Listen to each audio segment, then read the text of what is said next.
Bonjour à toutes et à tous, c'est Manuel Correa. Dans cette vidéo, nous allons voir une chose très importante dans Photoshop. On va voir les calques. On ne peut pas exploiter correctement le potentiel du logiciel si on n'a pas compris cette notion. Nous verrons en premier le principe des calques. Nous détaillerons ensuite le panneau calque dans le logiciel. Nous verrons comment créer des calques et comment organiser un petit peu nos calques dans le panneau calque. Mais avant tout, essayons de comprendre le principe des calques. Qu'est-ce qu'un calque dans Photoshop? Pour vous aider à comprendre, on va faire un petit peu de gribouillage sur une vraie image. Prenons l'exemple d'une image, une vraie image. Si je prends cette image-là et que je lui fais une signature, donc là je fais une croix comme ça, voilà, à ce niveau-là, c'est comme si dans Photoshop, j'avais ouvert cette image-là et que j'avais commencé à dessiner directement sur l'image. Pour éviter ça, ce qu'on fait, c'est qu'on va ajouter un calque transparent par-dessus de ce style-là. Et vous voyez que si je dessine sur ce calque, là j'ai fait une croix ici, donc je peux en faire une autre là, je peux dessiner sur ce calque. À aucun moment, je n'abîme mon image.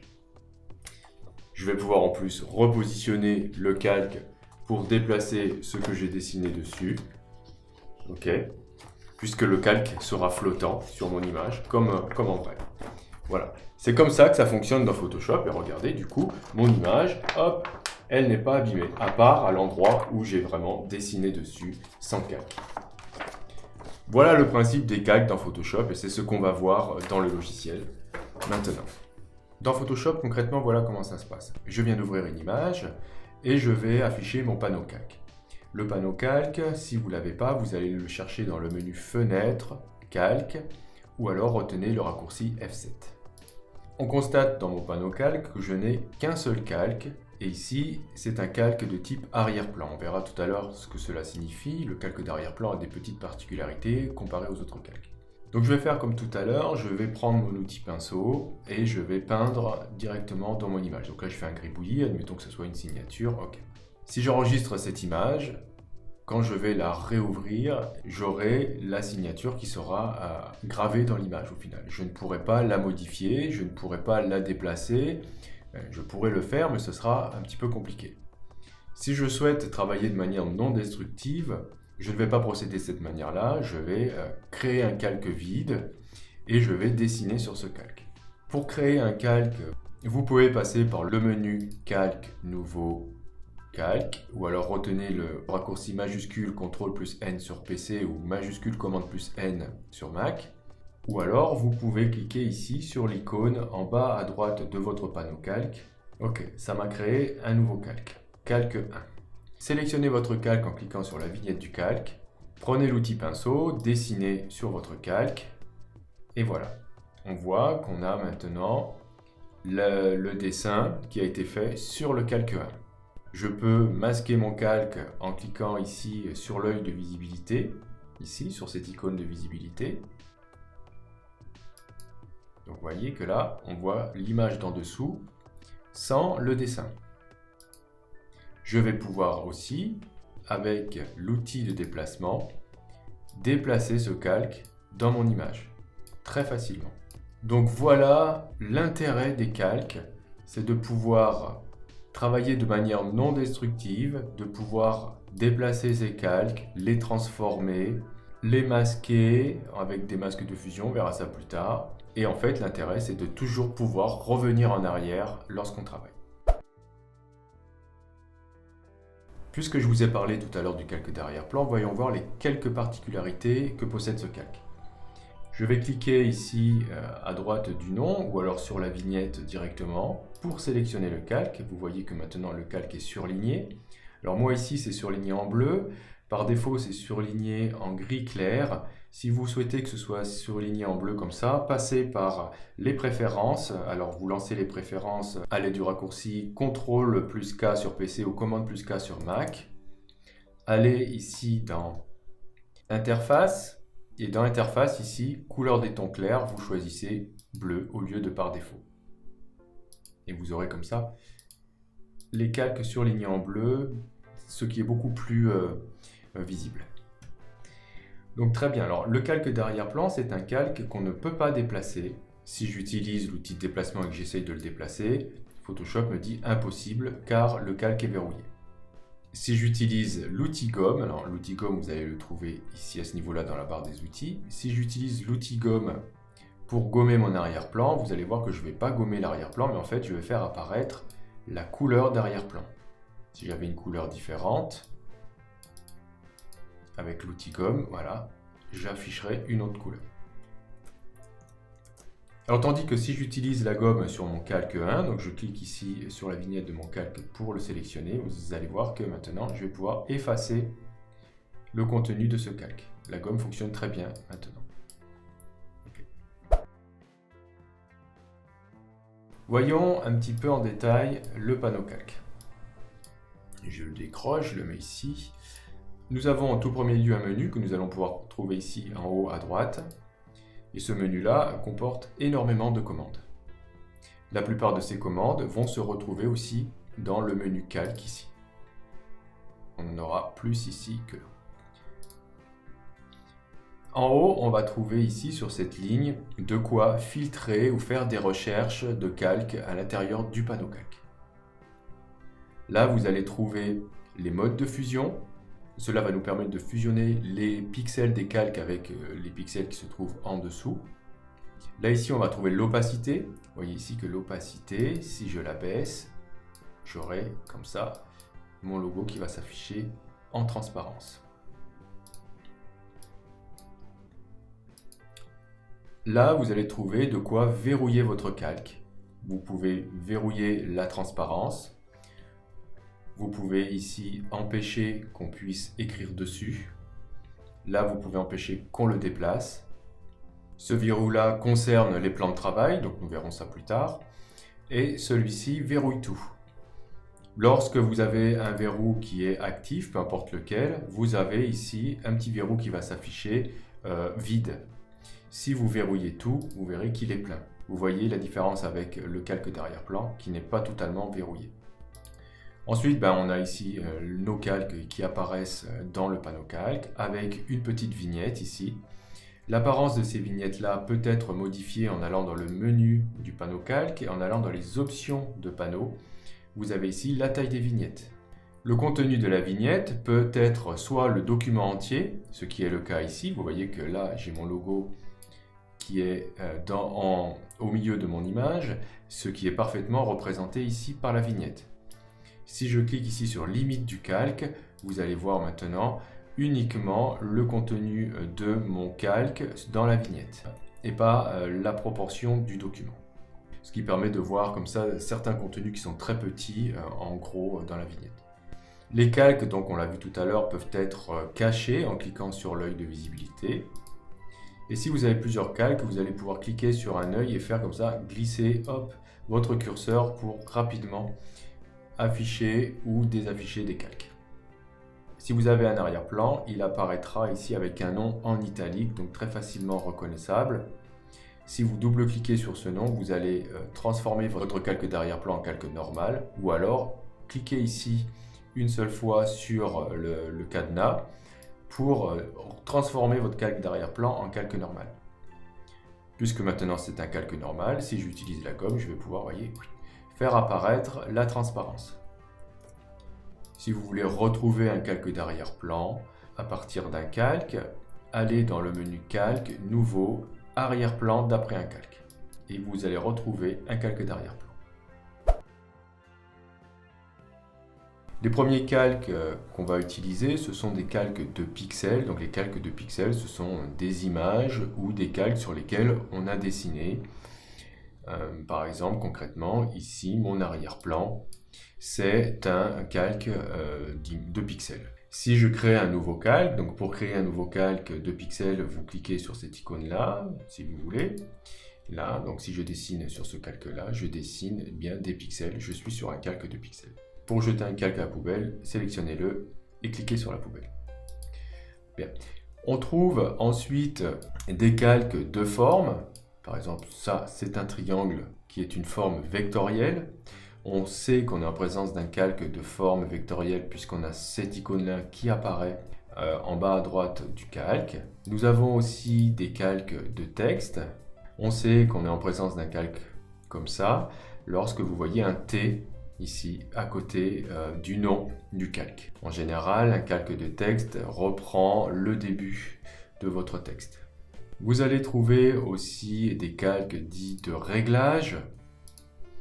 Donc là, vous voyez ici, j'ai des calques de réglage. Je vais cacher le texte. Les calques de réglage ont une icône à chaque fois pour nous indiquer de quel type de réglage il s'agit. Nous avons aussi des calques dits dynamiques. On sait qu'on est en face d'un calque dynamique lorsqu'on a cette icône-là qui apparaît en bas à droite d'un calque. Nous verrons plus tard ce que c'est qu'un calque dynamique. Pour l'instant, ne vous en préoccupez pas. Nous avons aussi des calques qui sont dynamiques et en plus qui sont liés à un document existant enregistré ailleurs que dans notre document d'origine. Vous avez ce logo-là qui apparaît en bas à droite de la vignette du calque pour nous indiquer qu'il s'agit d'un calque dynamique lié. En tout, nous disposons de 5 types de calques dans Photoshop. Donc, je les rappelle, vous avez les calques de pixels, les calques de réglage, les calques de texte, les calques de forme et les calques dynamiques. Grâce à cette petite icône-là, vous allez pouvoir filtrer à l'intérieur de votre document les types de calques. Si je clique là-dessus, j'ai les calques de pixels qui apparaissent. Là, les calques de réglage. Là, les calques de texte, les calques de forme et les calques d'objets dynamiques. Et ceux qui sont liés aussi par la même occasion. Donc tout à l'heure, je vous ai montré comment on faisait pour créer un calque. Donc rapidement, je vous le rappelle, vous cliquez soit sur cette icône-là, soit vous allez dans le menu calque, nouveau calque, ou via le raccourci majuscule CTRL plus N sur PC, ou majuscule commande plus N sur Mac. Ou alors, depuis le panneau calque ici, vous allez dans le menu, vous cliquez sur nouveau calque, c'est la même chose. Ce calque par défaut apparaît donc transparent. Nous verrons que ce n'est pas toujours le cas. On peut très bien commencer par créer un calque d'une autre couleur dès le début en fonction du mode de fusion qu'on aura choisi. Bon, on verra ça plutôt en avancée. Lorsque vous voulez créer un calque de texte, tout simplement, vous n'avez pas besoin de créer un nouveau calque avant. Vous prenez l'outil texte qui est ici, le T. Vous cliquez dans votre image et vous pouvez commencer à taper votre texte. Automatiquement, le calque en question, le calque de texte sera créé. Il en sera de même lorsque vous voudrez créer un calque de forme. Utilisez ici soit les formes ici, que vous avez les formes primitives, soit alors utilisez l'outil plume en cliquant ici forme. Et lorsque vous allez dessiner, automatiquement vous avez un calque forme qui se crée. Ou alors si vous dessinez ici une forme vectorielle, vous aurez un autre calque forme qui se crée. Donc ça se fait automatiquement, il n'y a pas besoin d'ajouter un calque de pixels dans lequel on va faire une forme. Non, ça se fera automatiquement. Pour créer un objet dynamique, nous le verrons plus tard. Donc il suffira par exemple, je vous le montre rapidement, si je sélectionne tous ces calques-là et que je fais un clic droit dessus sur ma sélection, je peux convertir en objet dynamique. Et vous voyez maintenant, je vois apparaître cette petite icône. On verra ça bien plus tard dans le cours. Je vais sélectionner mes calques. Alors comment on fait pour sélectionner plusieurs calques? Vous cliquez sur le premier calque, vous appuyez sur la touche CTRL ou commande sur Mac pour sélectionner d'autres calques. Grâce à la touche CTRL, vous allez pouvoir sélectionner des calques qui ne sont pas contigus, donc qui ne se touchent pas. Okay, donc par exemple, si je veux sélectionner celui-ci, ce groupe-là, etc. Donc ça, c'est avec la touche CTRL. Si vous voulez désélectionner vos calques, vous passez par le menu Sélection, désélectionner les calques. Ou alors, cliquez ici sur la zone en bas qui est vierge dans votre panneau calque. Si j'utilise la touche majuscule, admettons que je souhaite sélectionner ce premier calque-là jusqu'à ce calque-là, lac des songes. Si j'appuie sur maintenant majuscule sur ce calque-là, hop, je sélectionne aussi les intermédiaires. Donc voilà comment, en gros, on sélectionne des calques. Donc nous avons vu que nous disposions en haut ici d'une barre de filtre, d'une barre de recherche. On va pouvoir rechercher les noms des calques. On va pouvoir rechercher les calques en fonction de certains effets, de modes, des attributs, des couleurs, etc., etc. Donc ça va nous aider à retrouver nos calques. Vous pouvez sélectionner vos calques aussi directement dans votre document en utilisant l'outil de déplacement. Le premier outil que vous avez là, raccourci c'est V. Si vous appuyez sur CTRL, vous activez, vous voyez ici, dans la barre des options, la sélection automatique. Et attention, cette sélection automatique peut se faire de deux sortes. Soit on va chercher les calques, soit on va chercher les groupes. Si je vais chercher les calques, lorsque je vais cliquer sur ce qui me semble être un calque, ici c'est un calque de texte, en appuyant sur CTRL, commande sur Mac, je vais retrouver, vous voyez ici, le texte Lac des Songes. Si je clique sur le logo là, clac, il va me trouver mon logo. Si je clique sur l'avion, il va me trouver, attention, parce que des fois, voilà, là je suis, c'est les limites en fait de ce processus. Ici, j'ai ici cliqué donc sur l'avion pour essayer de le retrouver, sauf que au-dessus de l'avion, il y a une couche supplémentaire qui est un calque de réglage. Et ce calque de réglage a un masque de fusion, ça c'est pareil, on les verra plus tard.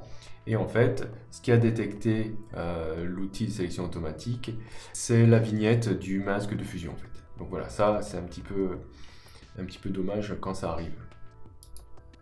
Mais ça arrive.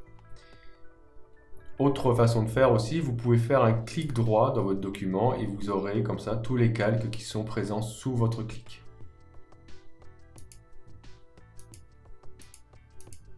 Voilà. Donc là, si je veux le texte, je fais un clic droit dessus et je vais aller ici repérer le texte. Vous pouvez avoir une aide visuelle à la manière d'Illustrator ou d'InDesign. Cette aide-là est en fait un contour de calque. Pour l'afficher, vous pouvez aller dans le menu Affichage, Afficher et vous allez retrouver ici Contour du calque. Lorsque vous aurez un calque sélectionné, vous pourrez comme ça facilement le repérer dans votre document.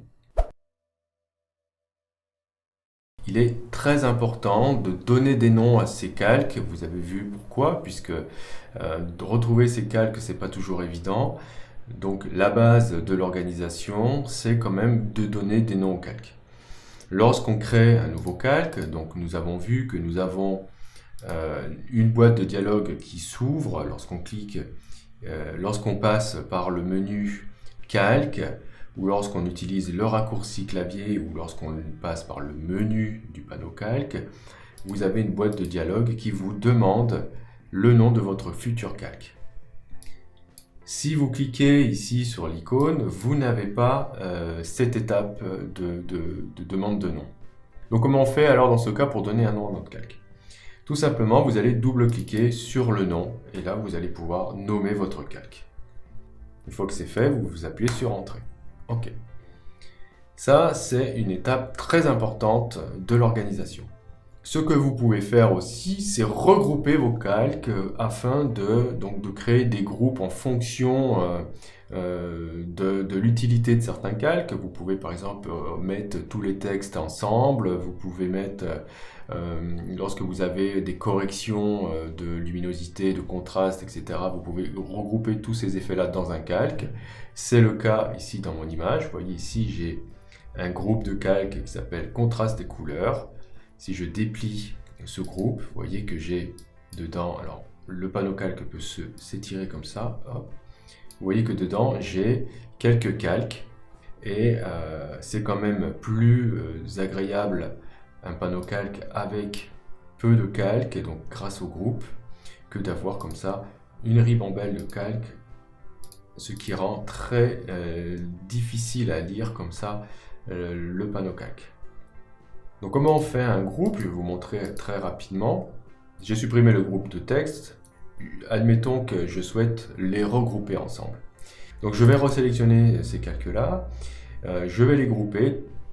J'ai plusieurs manières pour le faire, évidemment. Dans Photoshop, on a toujours au moins 4 ou 5 façons de faire une chose.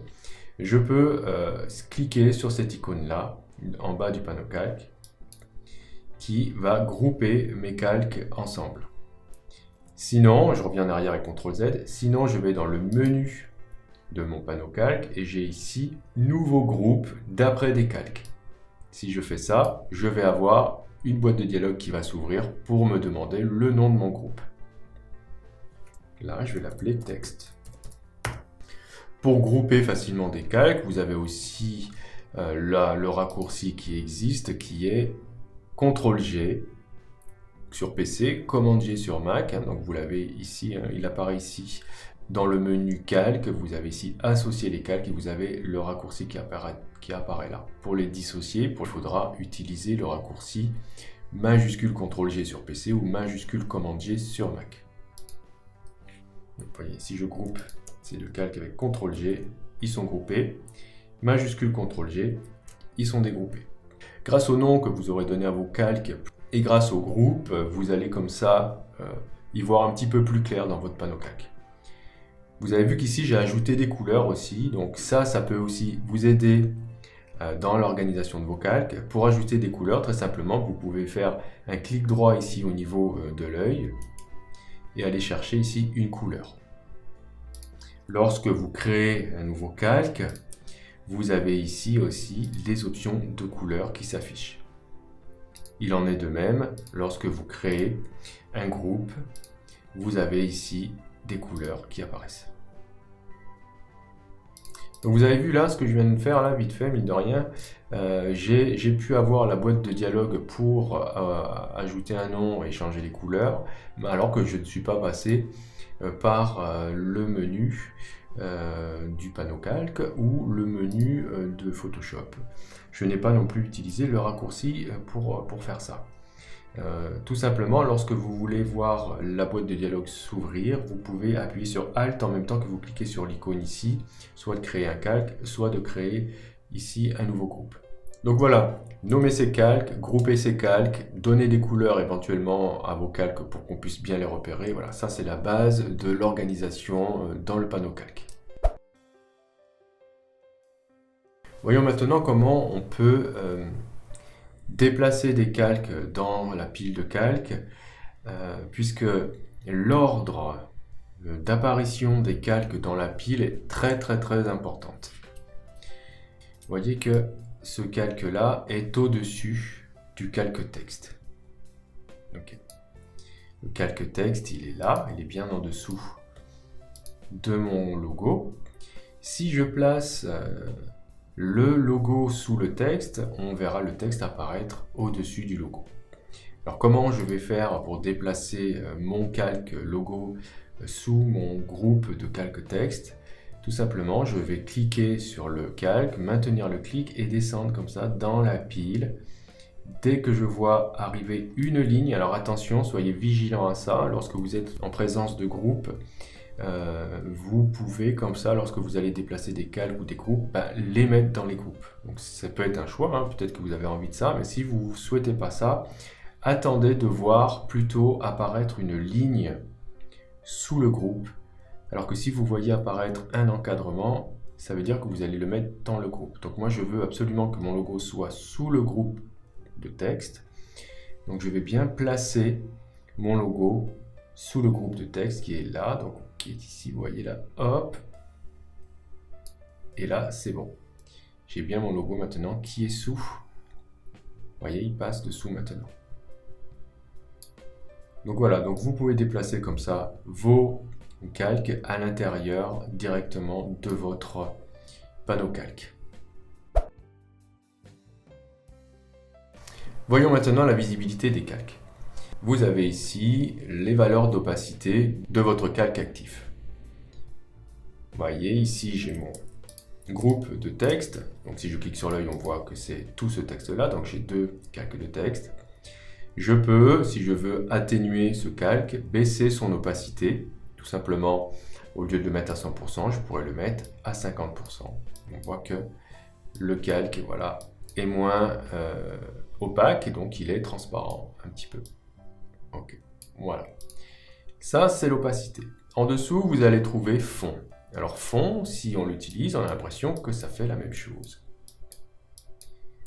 Alors que fond, en fait, vous allez pouvoir estomper les pixels de votre calque, mais ne pas faire de modifications sur l'opacité des effets. Donc on n'a pas encore vu les effets, mais très rapidement je vais vous montrer, comme ça vous saurez la différence tout de suite qu'il y a entre opacité et fond, puisque souvent beaucoup de gens font l'amalgame entre les deux. Je vais ajouter par exemple à mon groupe un effet de lueur externe. Voilà, j'ai ajouté donc cet effet-là. Et regardez la différence entre opacité et fond. Si je baisse l'opacité, je vais changer l'opacité de mon effet et du texte. Alors que si je baisse le fond, vous allez voir que les pixels de mon texte sont devenus transparents, alors que les effets, eux, sont restés. Voilà la différence entre les deux. Ça va vous permettre donc de garder uniquement les effets et de faire disparaître les pixels de votre calque. Admettons que je souhaite dupliquer mon avion ici. Donc je vais le sélectionner. Donc l'avion ici, je l'ai bien nommé et il est dans un groupe qui s'appelle avion. Pourquoi il est dans un groupe? Parce que vous avez son reflet qui apparaît là. Je souhaite dupliquer ce calque, donc je clique bien sur la vignette ou à côté, à droite du nom là, pour le sélectionner. Je vais pouvoir le dupliquer de moult façons dans Photoshop. La première façon, c'est utiliser bien sûr le menu calque, nouveau calque par copier. Retenez le raccourci très important qui est CTRL-J sur PC, Command-J sur Mac. Donc si je fais ça, hop, vous voyez que j'ai créé un calque qui s'appelle Avion 1 Copie. Je fais CTRL-Z pour vous montrer une autre manière. Je peux aussi directement faire glisser ce calque ici sur l'icône Nouveau calque. Ça me fera la même chose. Voilà, donc je ne vais pas vous montrer toutes les manières possibles dans Photoshop pour dupliquer un calque, mais ça, c'en est une. Maintenant, si je souhaite dupliquer ce calque dans un autre document, là c'est pareil, je vais avoir plusieurs façons de faire.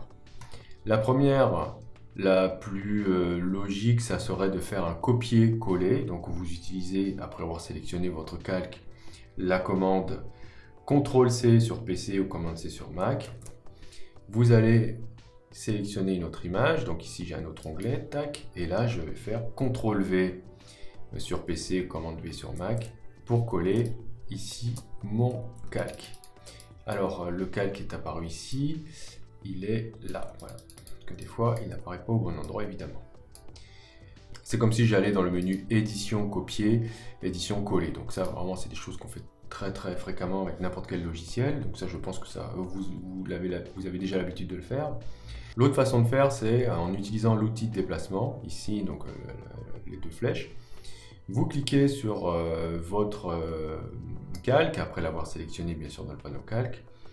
Vous maintenez le clic et vous allez amener ici le calque sur la vignette de l'image dans laquelle vous souhaitez amener votre calque. Par contre, vous ne lâchez pas le clic, très important. Vous descendez ici, dès que vous voyez le petit plus apparaître, vous pouvez lâcher le clic et là vous aurez le calque qui va arriver. Ok, donc on le voit apparaître maintenant dans le panneau calque de l'autre document. L'avantage de cette méthode par rapport à celle qu'on a vue tout à l'heure, c'est qu'il n'y a pas à copier dans la mémoire interne de l'ordinateur le calque en question. Si vous utilisez des gros documents, ça va épargner un petit peu votre mémoire vive. Après, vous avez une autre méthode, c'est de faire un clic droit sur le calque et aller chercher ici dupliquer le calque. Donc il va vous demander où est-ce que vous voulez le faire. Déjà vous allez pouvoir choisir le nom, ça c'est bien. Et vous allez pouvoir choisir la destination. Soit c'est dans le même document, donc ici avion calque, c'est le même document. Ou alors vous pouvez cliquer ici sur la flèche pour aller chercher soit un nouveau document, donc vous allez pouvoir mettre ce calque dans un nouveau document qui n'existe pas, hein, ou alors copier ce calque dans un des documents qui est déjà ouvert. Et si je choisis cette image-là, ça va apparaître donc dans celle-là. Donc là, maintenant, je me retrouve avec 3 calques du même avion, puisque j'ai utilisé 3 méthodes différentes pour opérer cette duplication de calque. Voilà les façons les plus fréquentes de dupliquer un calque en Photoshop. Pour supprimer un calque, sélectionnez-le. Ensuite, vous pouvez cliquer directement sur la poubelle ici dans le panneau calque. Vous aurez un petit message, vous cliquez sur oui si vous voulez vraiment le supprimer. Vous pouvez aussi passer par le menu du panneau calque et aller chercher ici supprimer le calque. Ça vous donnera le même message. Vous pouvez aussi utiliser la touche supprime de votre clavier ou la touche retour en arrière. Vous pouvez aussi passer par le menu calque, supprimer calque. Si vous avez des calques qui sont masqués, c'est-à-dire avec l'œil ici décoché, vous allez pouvoir tous les supprimer d'un coup en allant dans le menu calque, supprimer calque masqué. Vous aurez un petit message d'alerte, cliquez sur oui si vous êtes sûr de vous. Pour supprimer un groupe, c'est la même chose, sélectionnez votre groupe, cliquez sur la poubelle et là, attention, vous aurez un message qui vous demandera soit de supprimer le groupe et son contenu, dans ce cas, tout sera supprimé. Okay. Ou alors, voyez ici, j'ai mon groupe texte qui est sélectionné. Si je clique sur la poubelle pour le supprimer, je peux aussi supprimer uniquement le groupe. C'est comme si j'avais fait le raccourci majuscule CTRL-G sur PC ou majuscule commande-G sur Mac pour dissocier mes calques.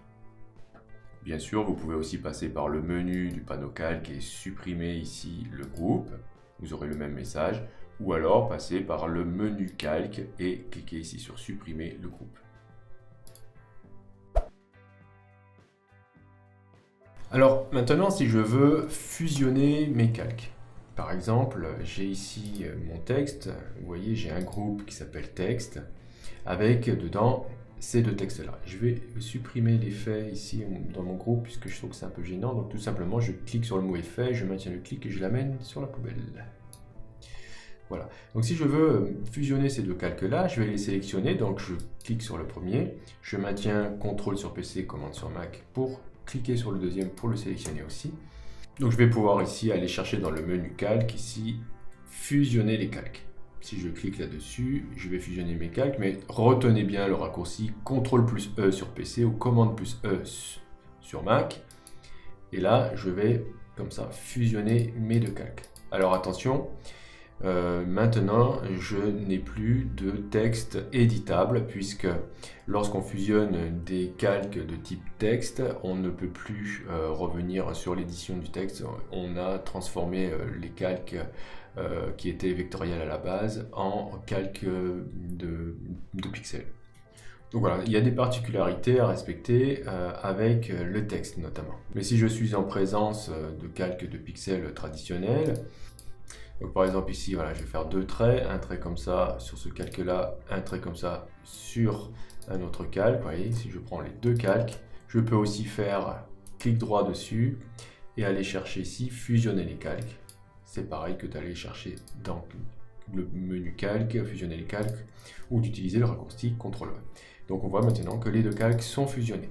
Je peux aussi, si je le veux, fusionner entièrement tout mon document, c'est-à-dire aplatir tous les calques. Pour faire ça, vous allez dans le menu calque et vous avez à la fin aplatir l'image.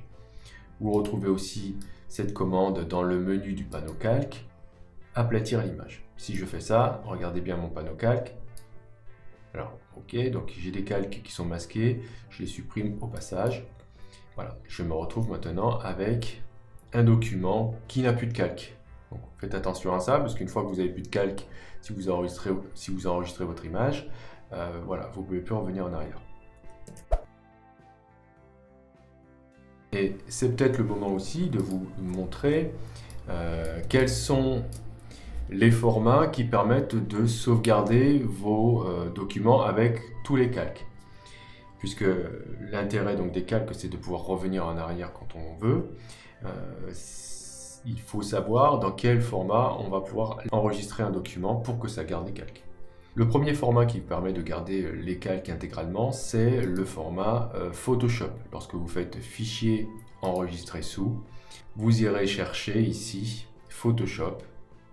Vérifiez bien que calque est coché. Vous avez un autre format qui vous permet ça, c'est le TIFF. Voilà, TIFF, si calque est coché, vous allez pouvoir sauvegarder vos calques. Donc voilà, vous avez 2 formats disponibles pour sauvegarder vos calques. Donc moi je vous conseille de garder toujours au moins une version de votre travail avec tous les calques, ce qui vous permettra de revenir en arrière autant de fois que vous souhaitez, et de faire des versions aplaties, en JPEG, en PNG, etc. pour communiquer, mettre vos images sur internet, les envoyer par courrier, etc., etc. Mais gardez au moins une version avec tous les calques, ça vous évitera des surprises si vous avez besoin de faire des modifications. Voilà en ce qui concerne donc cette initiation au calque dans Photoshop. Vous allez voir que à partir de maintenant, on va se servir très souvent des calques, ce qui vous permettra un petit peu de revoir toutes ces choses-là. On a encore énormément de choses à voir évidemment. Si vous avez des questions, n'hésitez pas à les poser dans les commentaires, à me faire des remarques si j'ai dit des bêtises. Et si vous n'êtes pas abonné encore, cliquez sur le bouton abonnez-vous. Cliquez aussi sur la petite cloche pour être averti lorsqu'il y aura une nouvelle vidéo. Et on se retrouve pour la suite du cours.